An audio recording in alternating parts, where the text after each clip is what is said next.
Shoots and Scores Hockey Talk, where we talk everything hockey. I am John. I'm Mike. I'm Chris. All right, gentlemen, let's go. So our first topic and all of our topics tonight is basically teams from the playoff schedule, and we're going to go over each series. And the first one I want to go over is, of course, Montreal and Tampa. Tampa tied 1-1, both games overtime games, so pretty close. It looks like Tampa is trying to bring Montreal down to their muck and grind style. That's what I kind of saw. Like, let's get in the muck. This is a young team. Let's get in their face and try and get them out of their element. Intimidate them, right? So what is your take on this series so far? Have you watched enough of this to predict how it could turn out, Mike?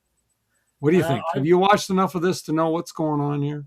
Yeah, I've watched a decent amount, and I try to get a little bit of every game in for the most part, so far, anyways. Like you said, I think Tampa is trying to pull Montreal out of their element a little bit of trying to be that offensive style and getting them off their game by playing a little bit more physical. And, as we've seen, like Josh Anderson got smoked in one of these games here by, yes, Tampa Bay scrub player, basically. Oh, I think it was Sabrin or Carlisle, something like that. Sabrin, I think it was. Yeah. So yeah, they're definitely trying to get in their heads and get them to turn their attention more to trying to agitate them and get them irritated instead of Montreal doing the smart thing and just focusing on trying to score goals, because you're not going to get a ton of goals and a ton of opportunities against this team, especially against Vasilevsky and Tampa Bay with their experience level that they have. You need to try to make them pay as much as possible without getting involved in this. And I get that they don't want to look like a bunch of pushovers and getting hammered and doing nothing about it. Totally understand that, but they really need to focus on their game. And I'll be honest with you, the games have been pretty good, very close, obviously. So Tampa's fun to watch. Fun to watch. Yeah, I mean, Tampa's going to have their hands full, but the more power plays they can get off of Montreal penalties, they're gonna make them pay for it. So if Montreal's smart, they'll shy away from this stuff, and going into Montreal now, they're going to try to have home ice advantage to try to take two of these games. But I see a split in these two games personally, and then it goes back to Tampa. I still think Tampa's going to end up winning the series. So, okay.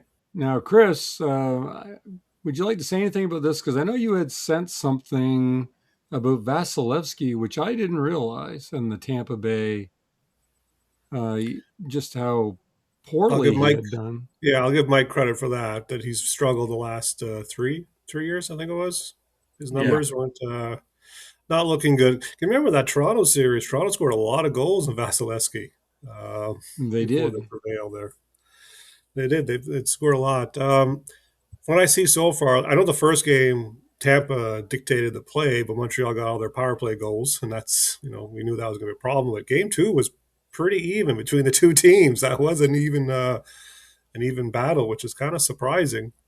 I still believe Tampa's got to, take control and move forward here in the next few games. We'll see if that happens or not. Similar to Dallas last night, kind of taking over, right? Kind of showing that first game was just it was a no-show for them. It didn't really mean what was going to happen going forward. But that's right. Well, if I have to say anything about it, I'm just wondering if Tampa's days are over.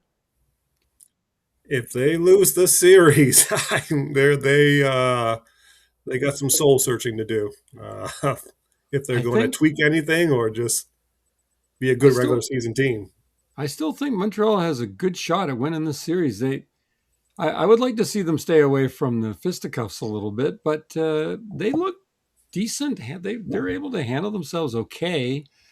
They need to be on the power play, though. There's no doubt about it. They need to be on the power play as much as possible. Man, that power play works good for them, even in the playoffs so far. So, all right, well, let's go on to our second series, and that's Buffalo and Boston.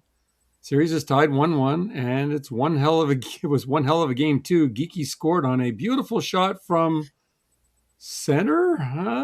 Wait a minute, center. Yeah, that was one heck of a dump in on his backhand from center, and somehow it went in. Buffalo being an inexperienced playoff team, and Boston certainly not inexperienced in the playoffs.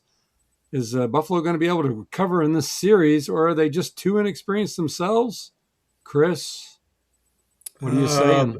Yeah, that'll be the talk if they do lose this series. Is probably just not enough playoff experience, not knowing what's going to happen come playoff time. And Boston's like a 5-minute meltdown or Tage Thompson takeover away from being up 2-0, right, on the road. So, Yep, that's true. um, That was quite a game one at the end. yeah, yeah. So, can Buffalo do it? Oh, sure, they can come through, but if they don't, yeah, inexperience is probably going to be the talking point. That'll be the story and why they couldn't beat the Boston Bruins because they definitely have more depth than Boston. Um, Boston has a goalie advantage, especially with that goal from center ice, and we'll have to see if that keeps on going forward here in this series. Mike, do you have anything to say about the Boston Buffalo series? Um, well, this is actually the one series that I have not seen very much of. So for this one, I've mostly just seen a lot of highlights and that sort of stuff. And that goal from center. I mean, he could make that same play another 100 times, and it's not going to go in. So it's just one of those things that It's happen. I mean, Morgan Geeky. they just got One to kind of. one out of 5 of those dump ins go in. That's how you get 20% shooting percentage. 1 in 5. So they got to let that go and just whatever. It's one of those one-offs. But with that being said, Josh Norris is going to be out of the lineup tonight, so he's hurt. Surprise again. Oh, are you serious? I took him in my Tim's pool. Yeah, no, he's out for tonight. They didn't specify what it was, but Hurt feelings? it could Probably. be. It's Probably. Josh Yeah. Norris. It could be very well be anything. So, It could be anything.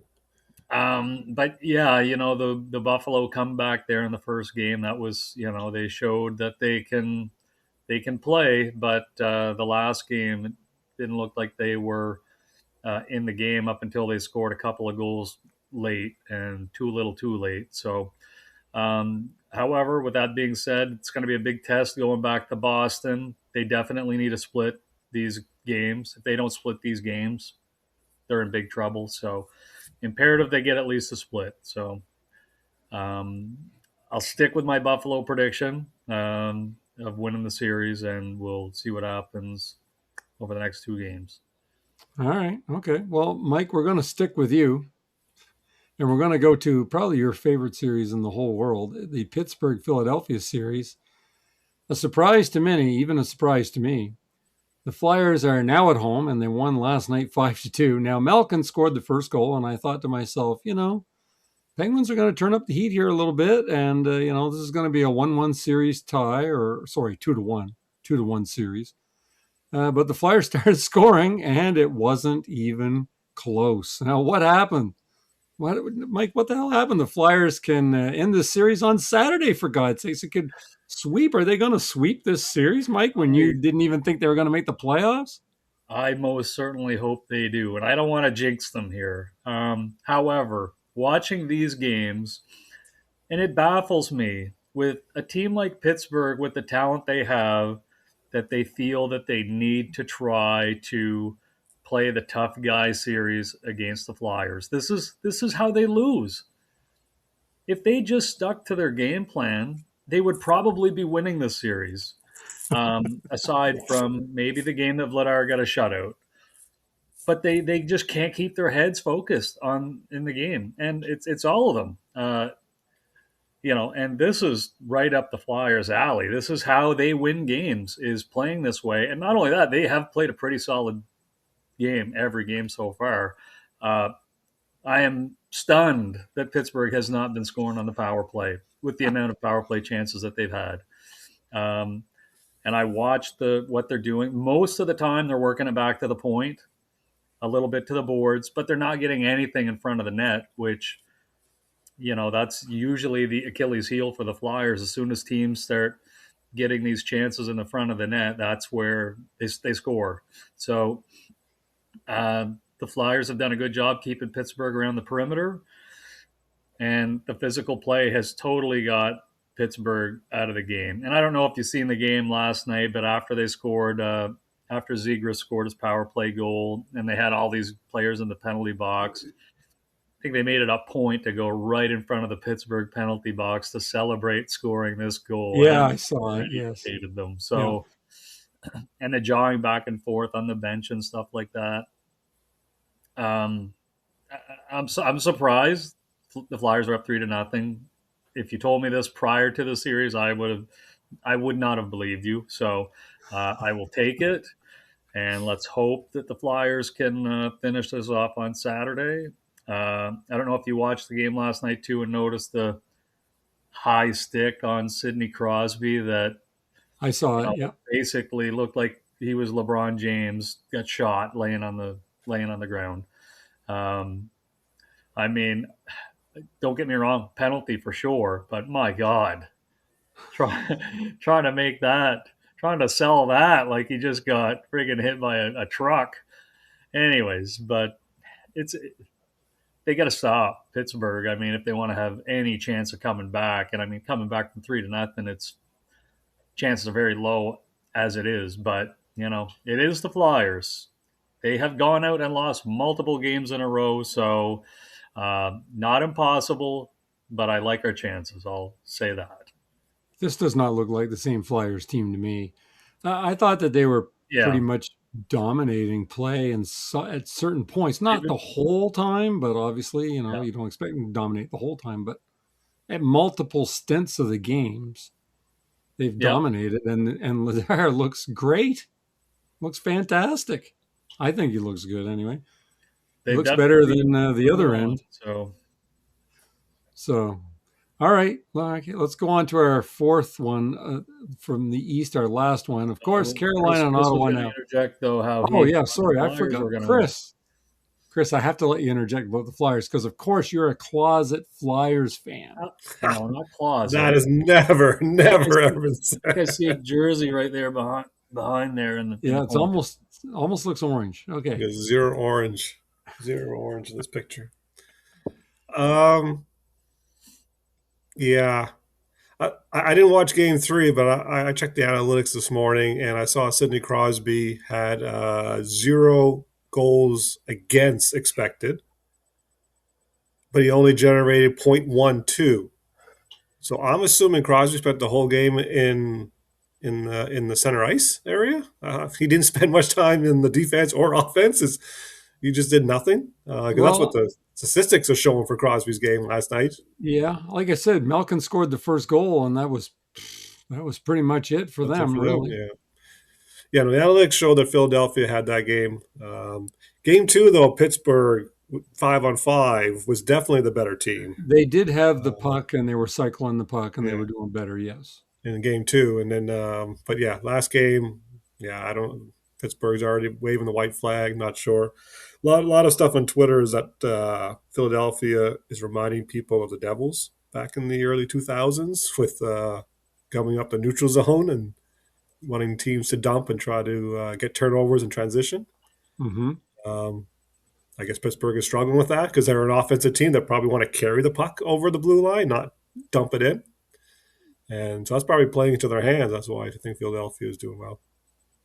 I also found that Pittsburgh misses the net a lot, or they have been anyway. I thought that they were missing the net an awful lot lately, but that's the Drysdale York defensive clinic. That's what's happening out there. Anyway, whatever. That's the way that it goes, and we'll see what happens. Okay, now we'll go on to our favorite series, Carolina and Ottawa.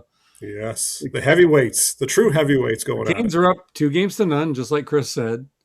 Now, Ottawa has not looked bad. They've played well, but they just can't seem to quite get over the hump. I think their goaltending's been fine. I don't really think they've had a problem there. Now, is Ottawa done? Because teams that are down 2-0 and then play at home, win the series roughly 12% of the time. Is this going to be one of those times, Chris? I hope not. Absolutely hope not. Yeah, these are before the playoffs, right? I said, analytically speaking, this is the fourth and fifth best teams going at it. And it's showing on the ice. It is a dogfight. It is hard. There's not a lot of open ice. Ottawa can skate just like Carolina can skate. Ottawa is killing us in the face-off circle. Absolutely Yes. killing us. Yes. I'm kind of surprised that we're up 2-0 when we don't have the puck as often as this team usually has it. It's tough. It's tough. And I know with the Canes going up 2-0, they broke a record for winning the first two games in a home series, 6 series in a row. So that's a new NHL record. But as Zach has mentioned, they are terrible in Game 3 on the road after doing this. And someone shared, I think it was 1-6 is what Carolina is. Game 3 on the road has not been kind. I'm sure Ottawa is going to be energized, and we'll see if Carolina can hold on for that, first period or first 10 minutes. See if they can keep it close. But historically, Canes tend to win Game 4 in these type of spots. So we'll see what happens. But yeah, this is like I said before. I think the winner of this series is going far in the playoffs. Right? These are two elite teams in the East, and unfortunately, we got to play now instead of later on. So. Okay. All right. Mike, what do you think about this series here? Yeah, this is one of the series that I've been able to watch a decent amount of, and Canes Closet fan. Carolina's played. Both teams have played really well, but Frederik Andersen has upped his game, and he's played really well over what had shown in the regular season. So I don't know what sparked him, but he looks a lot better. He's made some big saves, and Allmark's played great too. He's made some saves that I thought were for sure goals, and with the glove especially, he's made some really good glove saves. Yeah, stop shooting to the glove. Stop shooting there. Yeah. So, it's going to be a good battle. These two games in Ottawa, it's going to be. I'm looking forward to seeing them because I think the Senators, like Chris said, they're going to come out flying, and it's a matter of Carolina being able to, withstand it, especially in this Game 3. Chris mentioned the record in Game 3 is not very good, so. If Carolina can win this third game, then obviously I think the series is pretty much over. However, if Ottawa can win this, then we're looking potentially at a 6 or 7 game battle here. So hopefully, they beat the hell out of each other because I think the Flyers, if they win, they play Carolina in the next round if Carolina wins. So let's hope for a nice long 7-game series. Yeah, and for Ottawa's side, I noticed it during the game, and I looked at it afterwards. Sanderson and Shabbat are playing a ton back there. With Zub's injury, they're shouldering a lot of load, and they played I think 8 more minutes than Miller and Slavin and the Carolina guys, right? So those two are taking a lot on. 7 games. If this goes long, that could be spell trouble for that team. And if they win, going past the second round. Does Tkachuk need to score in order for Ottawa to win? Stutzel needs to score. Stutzel needs to score. Stutzel needs to score. He's the one that's getting. He's the ones. Him for them and Ehlers for Carolina are the two guys that are producing the most and look like they're finding the open ice and making plays. And he's the one that needs to score. Maybe he needs to score, like you said, but I just find that the team seems to revolve around Tkachuk. And I remember you guys were talking about this. Well, I think it was Chris, you were talking about this much earlier in the year. And you said that the team sort of lives with Tkachuk, sort of dies by him at the same time. He's good for the team, but he can also be bad for the team. Also be bad, yeah. Starting a fight at the first of the game 1 and being off for 5 minutes. I wonder if, maybe he should have been out there trying to score goals instead of, just starting a fight for no reason in the very beginning of the game. Just a thought. Mm-hmm. Just a thought coming from our mutual friend Claude was talking about that. and I think he's right, spot on, Claude. So anyway, let's. Well, you guys are done with that. Well, we're Let's done go with on to it. the West. Go on to the West. We'll talk about Colorado and LA. The Avalanche are up 2-0. Probably not a surprise, but the games have been very, very close, and both 2-1 scores. I'll pat my Is that back now for is saying that that. a I'll pat my back. surprise? What do you think, Mike? What do you think about this? Yeah, I mean, I'm not surprised Colorado's up 2-0, but I am surprised at how low scoring the games are. I was expecting more offense from both teams, actually. Obviously, more from Colorado, as I thought that they would take this series pretty quickly, and being up 2-0, they are on track to do so. However, both games did. I don't remember if the first game had gone to overtime or not. I know the second one did. So You know what? I don't recall. yeah, I but don't remember. either way, I mean, LA is definitely came to play, which you know uh, makes for good hockey because I think a lot of people were probably betting that Colorado was going to steamroll them, and that's pretty much me included. I figured Colorado was going to win pretty easily, but LA has made it quite the battle here. Uh, Forsberg's played really well. I mean, any goalie that only gives up 2 goals to Colorado has got to be doing something right. But aside from that, I mean, the Kings seem to have a system going that's been working defensively against this team, but they've really got to start getting the offense going.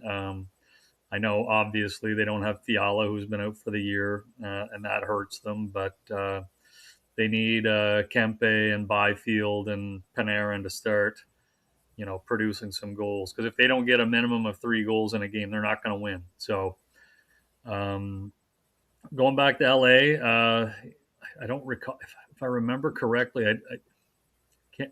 The Kings had a poor home record over the course of the season. I don't recall, but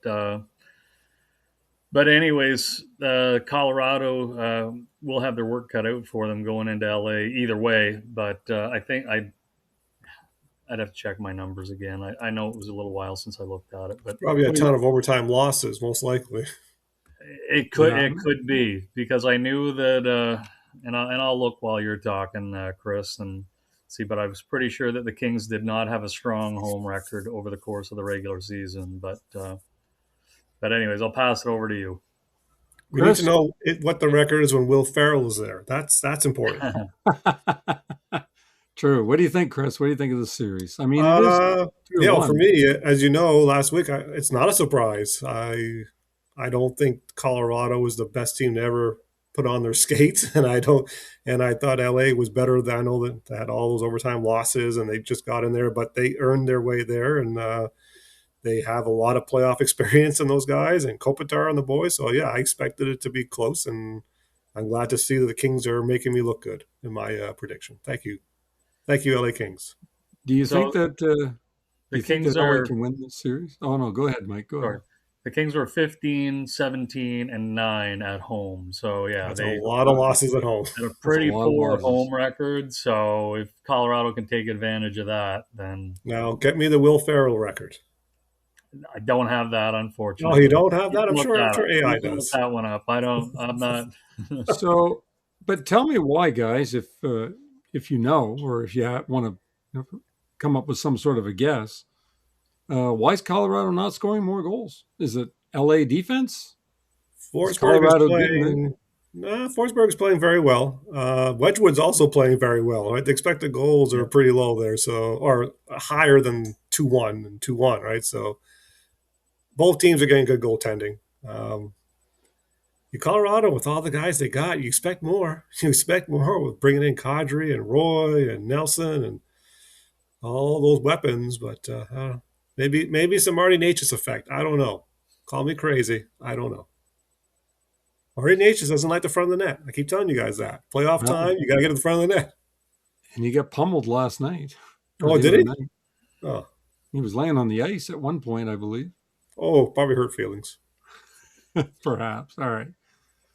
So let's go on to our sixth series, I guess, and that'd be Dallas, Minnesota. Now, big blowout in the first game, 6-1 for the Wild. We're like, man, this series is it going to be a big blowout?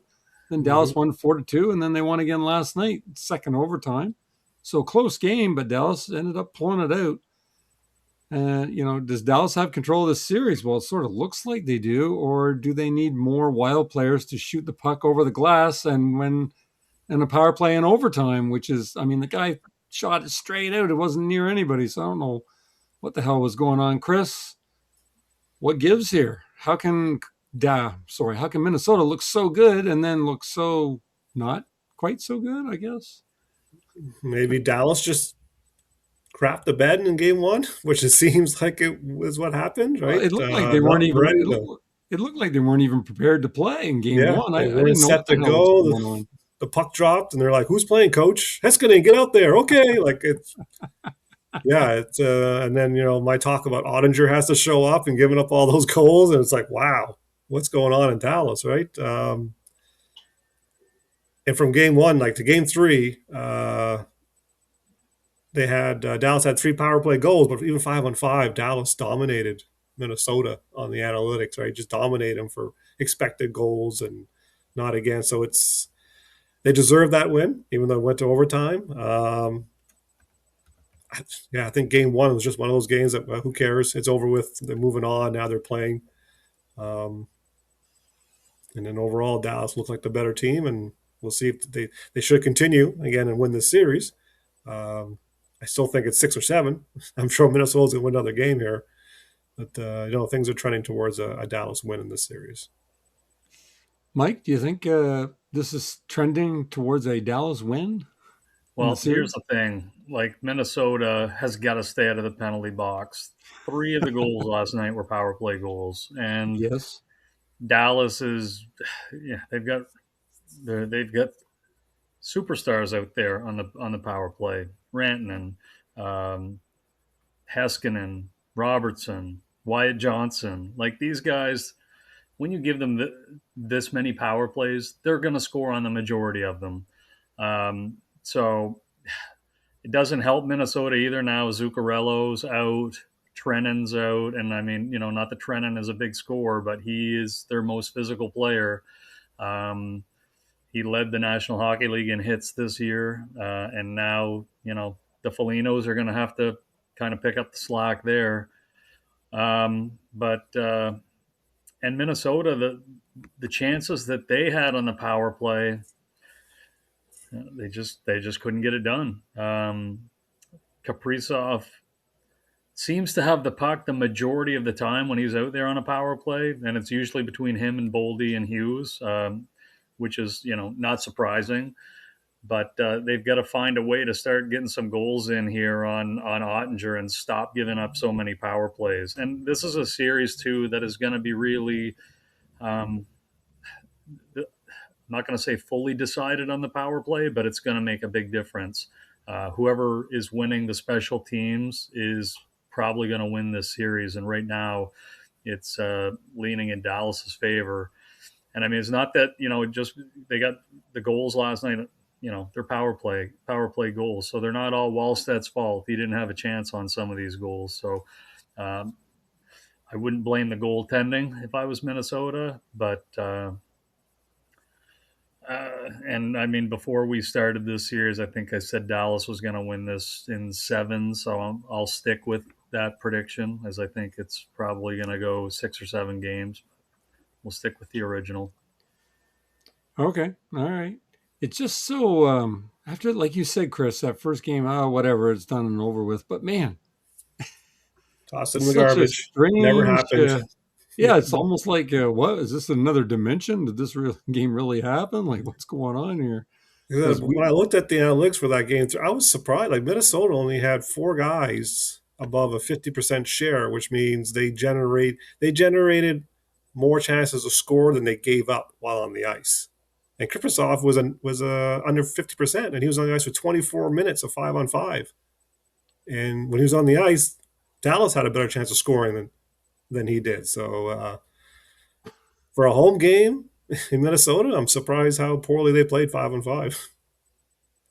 And Okay. expected goals was 4-2 for Dallas. All right, so the score, even though it went overtime, Dallas was Right. always expected to win. Okay. Well, I mean, we'll see how the series plays out, but it looks like Minnesota, I think it looked like they were in a little bit of trouble. I know that game last night was overtime, so you can say, hey, it could easily have went the other way. But it doesn't Power matter. plays, yeah, power Yeah, plays made that difference. it Yeah, doesn't matter if it could have went the other way. It didn't go the other way. What matters now is game 4 for them. Minnesota better win or they're in a heap of Minnesota trouble. should be well at least play better than they did Game 3. They at Yeah, least and have to I show up. watched this game last night up until it went to the second overtime, and then I'm like, I'm going to bed. I'm not staying up till 3 in the morning, and that's pretty much when it ended. So, Oof. All right. Now, Chris, we're going to go back to you for our 7th series because I have to go to Edmonton last. I can't do Edmonton second to last. So we have Mhm. the Golden Knights in Utah. It's another interesting series. Vegas won game 1, and then Utah, their team, first playoff win for the team of Utah, you know. So, it's good for them to get a game, and it seems like the team is popular there. They do well. Is there any clear advantage here for either team, Chris? What do you think? Vegas full marks for winning Game 1, and Utah turned the tables and full marks for winning Game 2. Um, the goaltending has been good, right? They've stopped what they're supposed to stop, gave up what they're supposed to give up. But Utah played better in Game 2, and they deserve that win. They outshot them, they outchanced them, and the series looks tighter than I thought. Right? I really thought Vegas's history in the playoffs. Carter Hart, he just has to be average. He's doing it. He's average, right? That's all they needed. But it's going to be interesting to see what happens the next 2 games here in Utah, right? If the Golden Knights can bounce back, or is Utah going to push them to the limit here? Because I'm surprised. I know Utah's got talent, but it's very young. It's a very young team, and I'm kind of surprised the Knights. So we'll see if the Knights can push their will against them in Game 3 and 4, or at least get a split. Try to get that best out of 3 with home ice advantage. They seem to like scoring on one timers. Everybody does. It's all about uh, passing across the crease and getting those goalies moving over, and 5-hole or upstairs. Mike, what do you think about this series? I find it very interesting personally. What do you think? well, this is one of the series that I thought was going to be the most interesting because offensively, they're both fairly evenly matched. Um, I mean, Vegas has this maybe a little bit more of an offensive defensive core, but when you're looking at all around offense, I think they're pretty evenly matched. So, I mean, I'm not surprised that it's 1-1. Um, with that being said, this is Vegas's first regulation loss since Tortorella took over the team. So, um, we'll see how they, like Chris said, we'll see how they bounce back from that. But Carter Hart and Vamelka, I think has to be probably a little bit more. I want to say on his game, but I think he's got to be a little bit more. Um, he's got to be the difference maker, I should say, for Utah to win this series, because, like Chris said, Carter Hart just has to kind of be average to help Vegas win. He doesn't need to be a superstar. He just needs to be better than Aiden Hill because Aiden Hill did not look very good this year. But I still think Vegas is going to edge this out in the end just because of the experience. Although, if it went the other way, I wouldn't be surprised. But I'm giving the edge to Vegas still based off of the experience that the team has over the last 6 years or so, and whereas Utah hasn't Right. seen the playoffs yet. So, but going into Utah, it's going to be a big difference maker here. Utah's really going to come out flying to get this crowd in the game right off the get go, and they're going to be in the game right off the get go. I would think either way, but they can't give up any quick goals. So Looking forward to watching some of this series. I have not seen a ton of it, just a little bit here and there, but I'm looking forward to it. Okay. All right. I like the series. It's very interesting. I think that the Knights will split in Utah and then win 2 in a row and win in 6. So there you go. That's what's going to happen. So that's what I say anyway. All right. Let's go on to our 8th series, our final series out of this Edmonton and Anaheim series, which I put last on purpose because, well, it's the Oilers. The Oilers managed to win game 1 without McDavid having a point. I believe that's something that hasn't happened all damn year. Or if it happened, it got to only be once or something. Last night, Anaheim won 6-4. I believe they had an empty net goal. So it was pretty close, but McDavid, once again, 0 points. Now, obviously, he's hurt, trying to play. I don't know if he should be playing or not. Now, do the Oilers have any kind of a chance here? And I wouldn't normally say that, but, McDavid, is he done for the series? Are the Ducks just that damn good, Mike? Those damn Ducks. What's going on? Well, like I said prior to this series, this is probably going to be the highest scoring series in the playoffs. And first game was 4-3. This one was 6-4. So it's heading that way. And it's going to come down to which goalie can stop the most shots because neither one are stopping a lot. So Ingram did not look very good last night. Dustal he's in 2 games he's given up 7 goals or 8 goals. So it's not like he's looking much better. It's which goalie's going to make the last save pretty much because both teams are going to score goals. Edmonton was getting goals from guys that Szymanski, very very good shot. I don't know if you guys seen the game, but had an excellent shot to score his first goal. So that was pretty neat to see. But as far as McDavid goes, he's probably banged up. They showed him kind of skating around a little softly there after he had got tangled up there with a couple of the guys, but he's still going to play. He's not going to miss any games. He'll be playing. Draisaitl's didn't miss any games, so I still think Edmonton's going to win this series. I don't think the Ducks can outscore the Oilers, regardless of the goaltending, and I don't think either goalie's great. So whoever gets out of this series is going to have their hands full in the next one because they're going to give up a lot of goals. So when's their next game? Is that tomorrow night? You know what? I didn't look at the schedule. I'm not sure.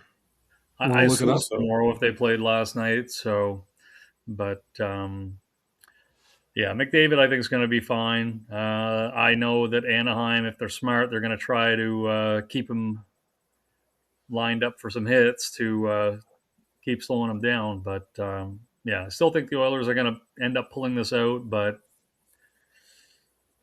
we'll see who scores the last goal, basically, because as I said, it's going to be very, very high scoring series. Chris, what do you think of this awesome goaltenders duel? Before we get into goaltending, what is a Josh Szymanski? Who's that? That's a hockey player? Is that a real hockey player? Yeah. Never heard of him. I thought it was a goon from the NWO. Oh, NWO goon, yeah. That'd be Smash Nasky. That's what his name would be. Yeah, no, the goaltending is hasn't been good for both sides, and also a lot of elite talent on the ice. Leo Carlson's probably going to turn into a star player in this league now, maybe in this playoff run.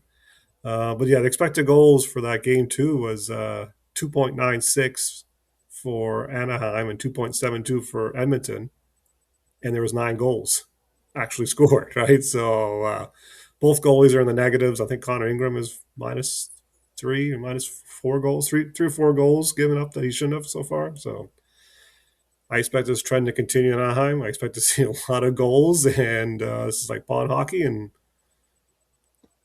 whoever's got the most offense. But yeah, if something's going on with McDavid and he's not 100%, that's not good for the Oilers. But I think analytically, I thought he was good and he was generating chances. It just didn't. Oh yeah, I think he was generating chances. He just, Yeah, he it's was just so second. He unusual. was second on the team behind Josh Smashansky for generating offense on 5-on-5. So And one thing in the game last night, they kind of got crossed up. I don't know what they were doing in the defensive zone on one play when McDavid made that backhand pass. I think he was thinking Bouchard was going to be over on that side, and he actually started to skate up instead of skating over. And, that was a that, Katagoche shorthanded goal. yeah, yeah. Yeah, So that kind of screwed them over on that one. So, yeah. People were on Twitter land. They were saying if that was Bouchard passing the puck, oh, yeah, yeah. he'd be You roasted. But never it's hear the end of it. McDavid, so let's give him a free pass. Well, McDavid doesn't usually give away pucks like that. It's pretty rare. I've seen him ever do that. But I mean, it's going to happen sometime. Mm-hmm. Of course. So It just takes a former Philadelphia legend to pick that puck up and shoot it in. the former Philadelphia legend, indeed, the Flyers legend killer. That's it right there. So, well, I wanted to bring that up last because I just thinking, Draisaitl didn't do a lot. Is he Draisaitel's probably not 100%? 100%, right? I He's don't probably think Yes, not he's he is. 100% either, but Yeah, it's playoff time. That was his recovery time. I think that's Yep. what it went for him.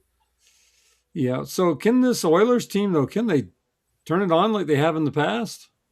I mean, they were down 2-0 last year to the Kings, and we all said they were toast, Who's and they would the have been toast. But Bouchard scored that goal, and it was all over after that. who's the Oilers beat writer? What's his Oh, name? I've talked about him here a couple times on the show. I forget his name now. I can't think of his name, but he was on one of the shows there on Sportsnet, and he was talking about how the last 10 games of the season, the Oilers decided to play more defensive structure, and that's why they're giving up less goals. I like Yes. to see what he's saying now after these first two games. How well is this defensive structure, quote unquote, the Oilers are playing? They're not playing defensive structure. They got good goaltending. The goaltenders played well. Now the goaltending is playing bad. Are they There's going no to stick structure with? change. Are they going to stick with Ingram? If they lose, they do play Friday night, Mike. By the way, I looked. If they lose Friday night, are they going to keep Ingram in net? I guess it depends on how bad it is. I don't know. That's And they kind of dropped Drury after the Carolina game. Is that when they decided, okay, Drury, Jerry you're not playing anymore? So Yeah. I think it's Jason Greger. Is that who you were talking about for the beat writer for Edmonton? he's kind of an idiot too. Yeah, but it's the other guy, Spector. It was Mark Spector.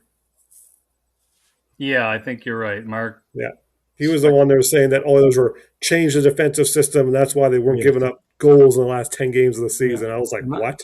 I had read that, and they said that the beat writer said there was someone else I read that said the same thing Mm-hmm. roughly, and I'm like, yeah, okay. Defensive Well, we structure brought it change. up. Okay, 10 games left in the season. Yeah, Edmonton's ready to rock and roll again. Okay. So, gentlemen, now that we've gone over all 8 series, is there anything else you want to add to any of these series? Anything else you wanted to talk about? How about the refereeing where there's all 5 people in the penalty box last night? Like, wasn't that a little bit ridiculous? I mean, come on now.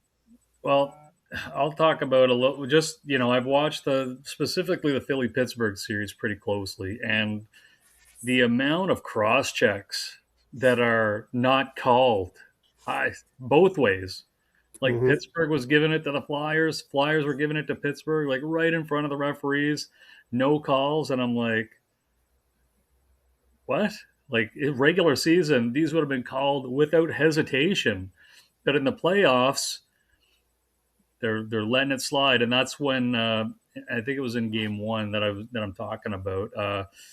Is They were cross checking. Pittsburgh player was cross checking Couturier, and then Couturier two-handed them, and then they called both players, or vice versa. That might have been the Pittsburgh player two-handing Couturier, but I mean, Yeah, it they was weren't even Crosby. going to call penalties until the slash happened, and then they decided to call cross-checking and slashing. So, but this is right in front of the referees, and then last night's game, they refereed it a little bit closer because, especially all these scrums after the whistles and stuff in the front of the net and behind the net, and then they were just tossing everybody in the penalty box.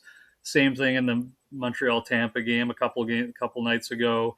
All their players were all in the penalty box too. So maybe the league has said, you guys got to crack down on this because enough's enough. Like it can't just keep letting all these cross checks go like they were in game one, specifically for the Philadelphia Pittsburgh game. So, but I mean, if it's a penalty in the regular season, in my opinion, it's still a penalty in the playoffs.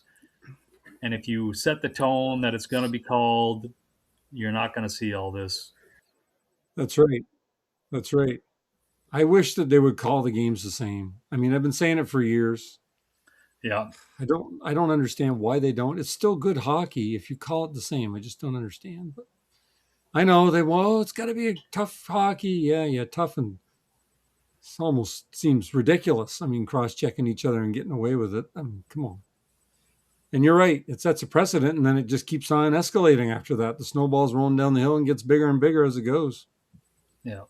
So, Chris, you have anything you wanted to add here about anything? Yeah, I'll just throw out, I guess, some good news from a hockey marketing standpoint. I think they set records for the start of these playoffs. Flyers, Penguins averaged 2.1 million viewers, most viewed first round playoff game ever on cable.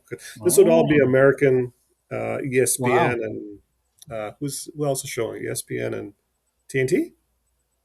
I think the other one. Probably TNT. And Wild Stars averaging 1.9 million, Bruins and Sabres 1.7, and even Carolina I think got 1.2, and that's with playing against Ottawa, which was because Americans aren't there to watch Ottawa, right? So yes, they're setting records, and so it's good for them.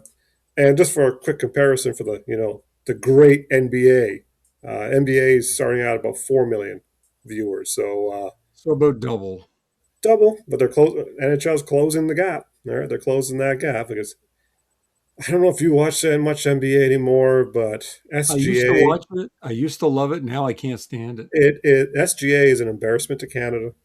The way he flops, like what he does, is just bad. It's hard to watch an NBA game because everyone's flopping, and the refs are allowing all kinds of travels, and then calling fouls on little tic-tac stuff. And you're like, what are we doing here? Like, the refereeing is bad. The game is bad. It's hard to watch. And then there's about 10 or 15 reviews. Oh, is this friggin' foul? Oh, is this ball out of bounds? Oh, I'm like, what a waste of time. Like, the NBA is losing fans. And I'm glad to see maybe hockey's picking up some of them. Because Charles Barkley came out and said, thank God for the NHL playoffs during the halftime in one of the NBA games because it was a blowout, right? And he said that. Thank God for the NHL playoffs. So, Charles Barkley has a big following. A lot of people listen to him. They follow hopefully him. People realize, this is good Kool-Aid to drink, because the NBA, man, it's hard. It is so hard.